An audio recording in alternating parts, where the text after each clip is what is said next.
tout le monde, bienvenue sur Aroma. J'espère que vous allez bien parce que moi, je me porte très, très, très bien. Vous savez, quand j'étais au secondaire, je n'avais pas pris la peine d'évaluer ni de revoir mes relations parce que, voilà, j'en ignorais l'importance. Alors, je marchais avec tout le monde, on montait, on descendait, on allait à gauche, on allait à droite. Et à la fin du trimestre, les résultats sont sortis et j'avais échoué. Mes parents n'étaient pas contents, je n'étais pas contente non plus. Alors, qu'est-ce qu'il fallait faire? J'ai pris du recul, question d'analyser, de revoir la raison pour laquelle j'avais échoué. Et je me suis rendu compte que j'étais distraite, j'étais déconcentrée, je passais plus de temps à me balader qu'à étudier. Et je me suis dit, ça doit s'arrêter, ça doit changer. Alors j'ai décidé de me séparer de ces amis. Je me suis dissociée, je me suis détachée d'eux. Ça ne veut pas pour autant dire que ces gens sont devenus mes ennemis, non. Ils ne sont ni mes amis, ni mes ennemis, mais tout simplement, je ne pouvais plus continuer avec eux parce que nous ne voyons pas la vie de la même façon. Moi, je voulais réussir.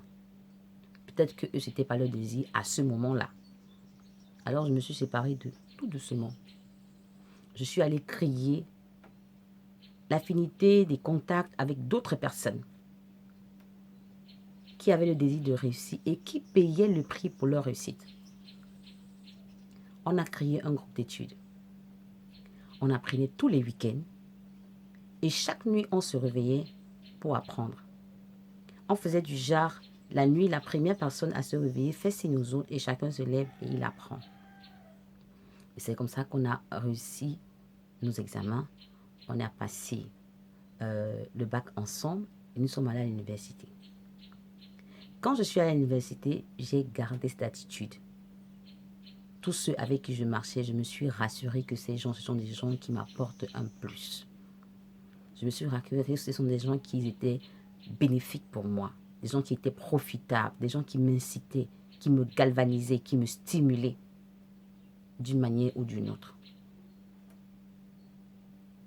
Et c'est comme ça que j'ai gardé cette attitude jusqu'à aujourd'hui.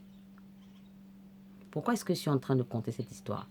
C'est parce qu'il y a plusieurs personnes qui marchent avec des gens qui ne leur servent à rien. Mais ils continuent à marcher avec ces gens. Et ils sont étonnés de voir qu'ils ne produisent rien. La réussite, ce n'est pas la sorcellerie. La réussite a ses principes.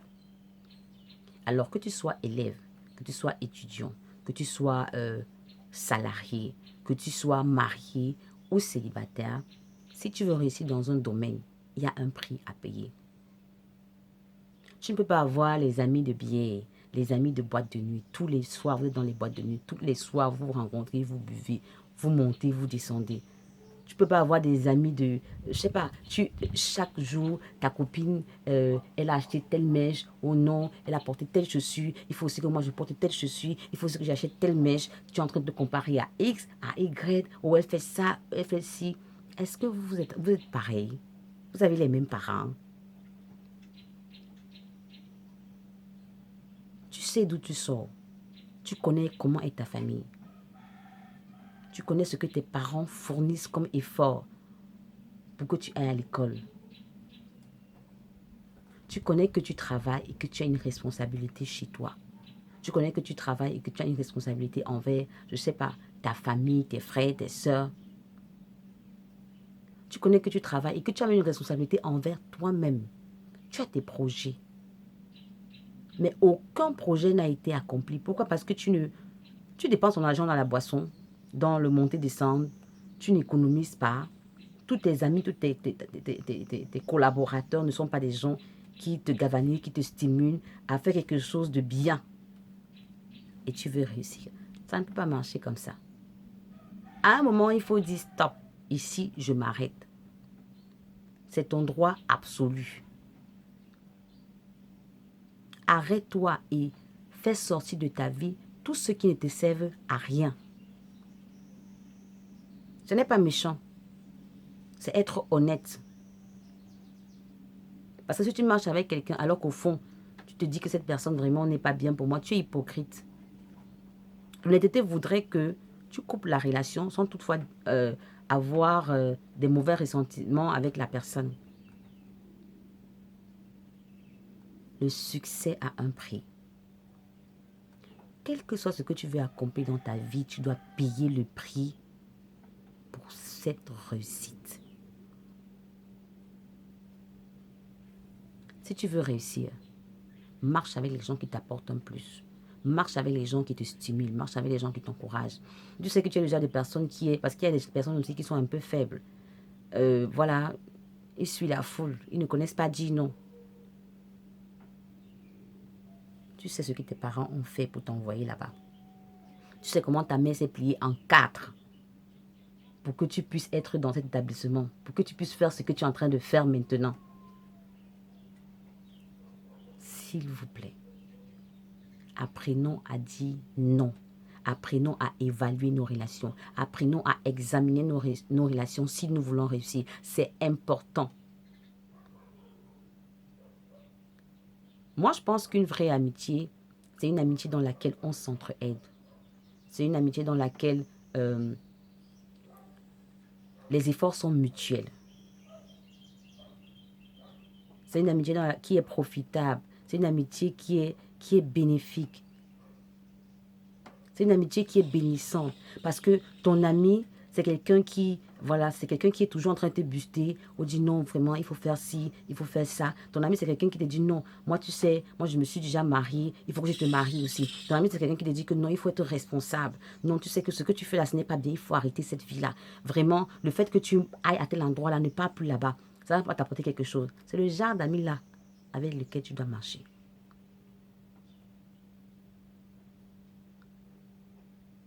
C'est vrai que, humainement parlant, il y a des amis, même s'ils ne boivent pas, même s'ils ne vont pas dans des boîtes de nuit constamment, même s'ils ne vont pas ci ou ça, ils sont calmes, ils sont plutôt réservés, mais ils sont aussi de mauvaises personnes. Et pour savoir s'ils sont de mauvaises personnes, parfois l'œil peut nous amener à se tromper. Ce que je fais généralement, en dehors d'examiner et d'évaluer mes relations, quand je veux connaître quelqu'un, je prie aussi. Je demande à Dieu, Seigneur, je veux savoir qui est telle personne. Dieu existe et il est pour tout le monde. Donc, quand tu veux aussi connaître quelqu'un là, si avec tes yeux, tu n'as pas pu évaluer et examiner pour connaître qui est réellement la personne, parce que la personne a une attitude qui n'est pas facile à cerner, prie et demande à Dieu. Demande à Dieu de te révéler qui est la personne. Demande à Dieu, Seigneur, je veux connaître telle personne. Et tu verras que Dieu va te montrer qui est cette personne. Et je t'assure, si Dieu te montre la personne là, prends ça au sérieux. Ne néglige pas. Parce que parfois, ce que notre œil s'y voit n'est pas ce qui est.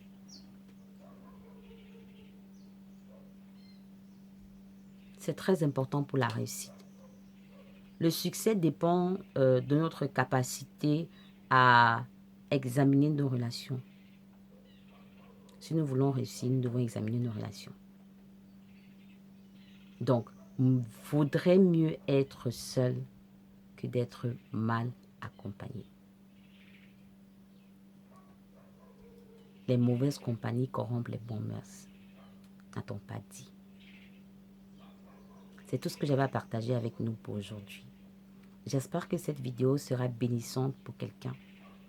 S'il vous plaît, n'oubliez pas de partager, de liker et de souscrire à ma chaîne. D'ici là, portez-vous bien et à très bientôt.